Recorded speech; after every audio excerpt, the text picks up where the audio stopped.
नमस्कार दोस्तों। आज का हमारा जो टॉपिक है हिस्ट्री में वो है मौर्योत्तर काल के बारे में।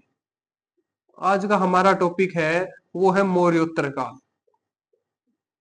तो देखो, जो ये मौर्योत्तर काल है ये आपको याद रखना है कि मौर्य साम्राज्य है उसका पतन और जो गुप्त साम्राज्य है उससे पहले, तो दोनों के बीच का जो समय है वो किसका है? मौर्योत्तर काल का है। इसमें हम बात करेंगे, जैसे कि आज का हमारा टॉपिक है वो है शुंग वंश के बारे में। तो आज का हमारा टॉपिक है वो बात करेंगे शुंग वंश के बारे में।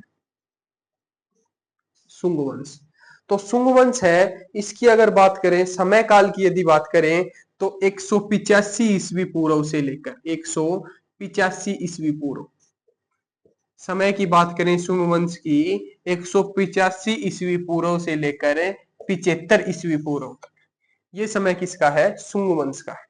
ठीक है, इसमें बात करें शुंग वंश के संस्थापक कौन है। संस्थापक की यदि हम बात करें, संस्थापक की, तो वो है पुष्यमित्र शुंग। पुष्यमित्र शुंग संस्थापक है, ये आपको याद रखना है। पुष्यमित्र शुंग है, संस्थापक है वो। ये किसको हराकर, तो आपको याद रखना है कि वो है वैदरथ। वैदरथ, तो मौर्य वंश में अंतिम राजा था वो था वैदरथ। वैदरथ को हराया किसने? पुष्यमित्र शुंग ने हराया। ये पुष्यमित्र शुंग है ना, ये सेनापति था उस समय। क्या था ये? सेनापति था। तो जो मौर्य साम्राज्य है इसका पतन हो रहा था, तो उस समय विदेशी भी भारत में आ रहे थे। तो क्या है कि ये एक शांति प्रिय राजा था। वैदरथ था, ये एक शांति प्रिय राजा था। और ये बात करें, ये कोई जैसे कुछ कर नहीं रहा था, तो ये पुष्यमित्र शुंग कहता है कि ये जो विदेशी आ रहे हैं फिर भी ये कोई जैसे प्रतिक्रिया नहीं कर रहा था, तो पुष्यमित्र शुंग है, ये सेनापति था वैदरथ का, और इसे मारकर एक नए वंश की स्थापना करता है पुष्यमित्र शुंग, शुंग वंश की। ठीक है, तो ये चीज याद रखना, जो पुष्यमित्र शुंग है ये संस्थापक किसका है? शुंग वंश का है। ठीक है, और एक बात ये भी याद रख लेना, इसे ब्राह्मण वंश भी कहते हैं। क्या कहते हैं? ब्राह्मण वंश भी कहते हैं। क्यों कहते हैं? क्योंकि जो पुष्यमित्र शुंग है ये ब्राह्मण जाति से संबंधित रखता था। ब्राह्मण जाति से संबंध रखता था पुष्यमित्र शुंग, ये चीज याद रखनी है। शुंग वंश का जो समय है 185 ईस्वी पूर्व से लेकर 75 ईस्वी पूर्व तक, ये समय किसका है? शुंग वंश का है। ठीक है, ये चीज आपको याद रखनी है। उसके बाद एक याद रख लेना कि इसकी जो राजधानी की यदि बात करें, शुंग वंश की राजधानी है वो क्या है? तो वो याद रख लेना, विदिशा। विदिशा, ठीक है, विदिशा है, ये क्या है? राजधानी है। जो बात करें शुंग वंश की राजधानी क्या है? विदिशा है। ठीक है, ये चीज याद रख लेना। उसके बाद एक चीज ये याद रखना है कि बात करें सनातन धर्म की। सनातन धर्म, इसका तो विकास हुआ है वो इसी वंश में हुआ है। सनातन धर्म का विकास हुआ है वो शुंग वंश में ही हुआ है। जैसे हम बात करें कि हिंदू धर्म, हिंदू धर्म हिंदू धर्म का विकास हुआ है वो शुंग वंश में ही हुआ है। तो ये चीज भी आपको याद रखनी है। ठीक है, और एक चीज ये याद रखने ना कि ये याद रखना अशोक ने एक चीज ये याद रखना, अशोक ने स्तूप बनवाए थे 84,000। वो मैंने अभी आपको बताया था, मौर्य साम्राज्य में अशोक ने एक बात करें स्तूप बनवाए थे। कितने स्तूप बनवाए थे? 84,000 स्तूप बनवाए थे। कितने स्तूप बनवाए थे? 84,000। तो वो किसने तुड़वाए? तो वो आपको याद रखना है पुष्यमित्र पुष्यमित्र शुंग ने पुष्यमित्र शुंग ने तुड़वा दिए। वो स्तूप है वो पुष्यमित्र शुंग ने तुड़वा दिए जो अशोक ने बनवाए थे। ठीक है, वो चीज आपको याद रखनी है। एक तो चीज आपको याद रखनी है कि एक तो है सांची का स्तूप, एक है बरहूत का स्तूप, उसकी भी बात करते हैं।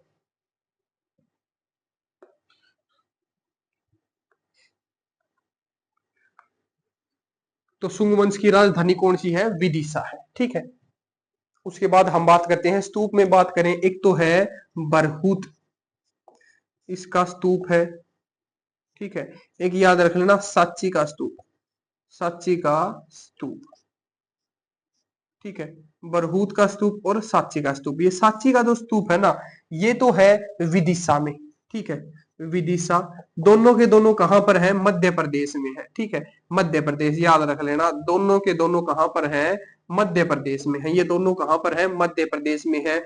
ये कहां पर है? सतरा में।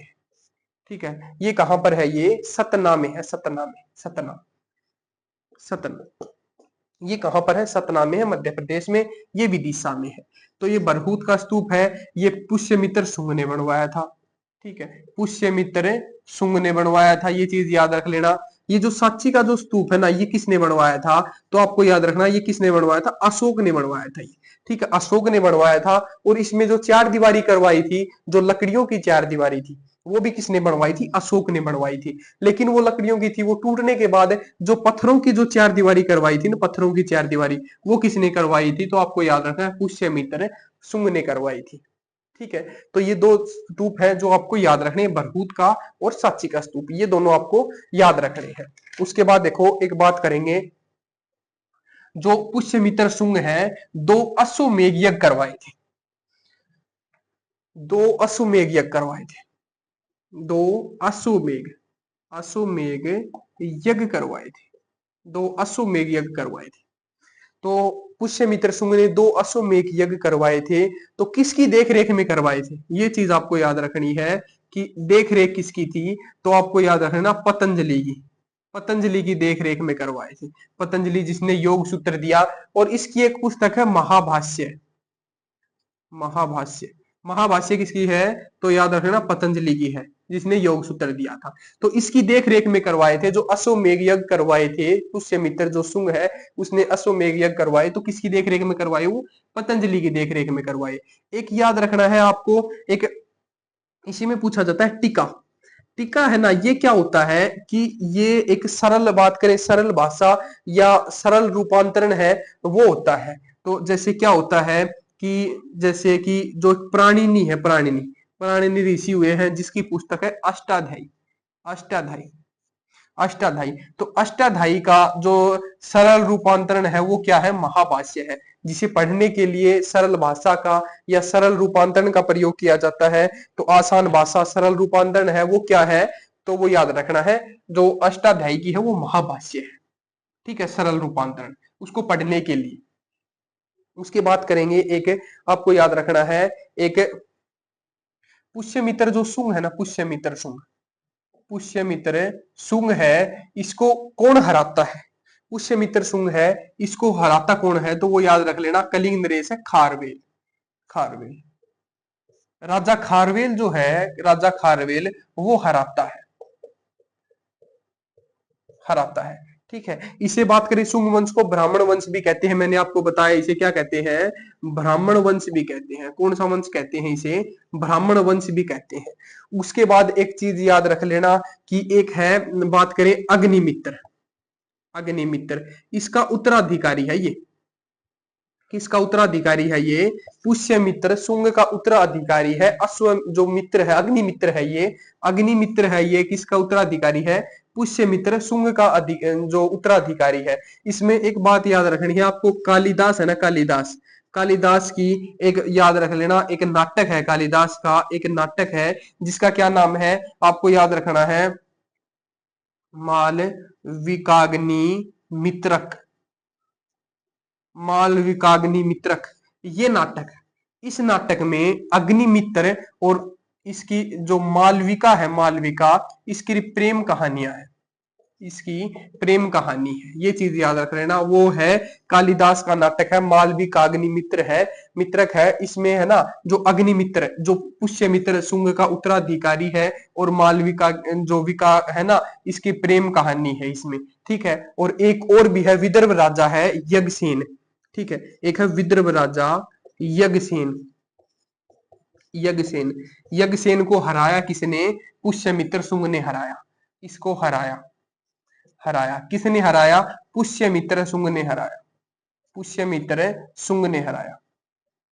तो उसको हराने की भी जानकारी हमें किससे मिलती है, तो वो याद रख लेना, इसकी भी जानकारी हमें किससे मिलती है, मालविकाग्नि मित्रक से मिलती है। ठीक है, ये चीज हमें याद रखनी है। ठीक है, उसके बाद है ना, बात करेंगे अंतिम राजा की, देवभूति या देवभूमि। अंतिम राजा कौन था, देवभूमि या देवभूति, देवभूति या देवभूमि, देवभूमि, ये अंतिम राजा था, किसका, शुंग वंश का, किसका था ये, शुंग वंश का था। शुंग वंश का अंतिम राजा कौन था? देवभूति या देवभूमि था। इसकी बात करें हत्या किस कौन करता है, इसकी याद रख लेना, हत्या है ना वो करता है वासुदेव। वासुदेव करता है। कौन करता है? वासुदेव करता है, एक ब्राह्मण है। ठीक है, ये एक ब्राह्मण है। ये हत्या किसकी करता है? देवभूति की हत्या करता है। ठीक है, ये चीज याद रख लेना। और एक नए वंश की स्थापना करता है जिसे हम पढ़ते हैं कण्व वंश। कौन सा वंश पढ़ते हैं? कण्व वंश पढ़ते हैं, जिसका समय क्या रहेगा आपको याद रखना है, 75 ईस्वी पूर्व से लेकर 30 ईस्वी पूर्व तक। 30 ईस्वी पूर्व तक है ये समय, किसका रहेगा? कण्व वंश का रहेगा। ठीक है, कण्व वंश में राजा वासुदेव आपको याद रखना है। वासुदेव है वो संस्थापक किसका है? कण्व वंश का है, संस्थापक। ये चीज याद रख लेना, संस्थापक है। इसमें 4 राजा हुए हैं। अंतिम राजा की यदि मैं बात करूं ना, अंतिम राजा की, अंतिम राजा की, तो अंतिम राजा है जो सुशर्मा। कौन है? सुशर्मा। सुशर्मा है ये अंतिम राजा है। इसकी हत्या कौन करता है? तो सिमुक। सिमुक हत्या करता है, याद रख लेना, सिमुक हत्या करता है 60 ईस्वी पूर्व में। ठीक है, सिमुक है वो हत्या करता है किसकी? सुशर्मा की हत्या करता है। ठीक है, ये एक अमात्य है, सिमुक है जो हत्या किसकी करता है? सुशर्मा की करता है। और ये जो सिमुक है ये एक नए वंश की, एक नए वंश की नींव रखता है, जिसका नाम क्या है? सातवाहन वंश। जिसकी हम आगे बात करेंगे, सातवाहन वंश की नींव रखता है कौन? सिमुक। सिमुक है ये सातवाहन वंश है उसकी नींव रखता है, जो आपको याद रखनी है। ठीक है, तो जो हमारा ये शुंग वंश है ये कंप्लीट होता है, कण्व वंश है उसकी भी मैंने आपको बात बता दी। इसमें बस ये 2 ही चीजें आपको याद रखनी, कण्व वंश में वासुदेव के बारे में और सुशर्मा के बारे में। ठीक है, और उसके बाद हमारा जो टॉपिक है वो है सातवाहन वंश के बारे में बात करेंगे। तो आज की हमारी जो क्लास है वो कंप्लीट होती है। धन्यवाद।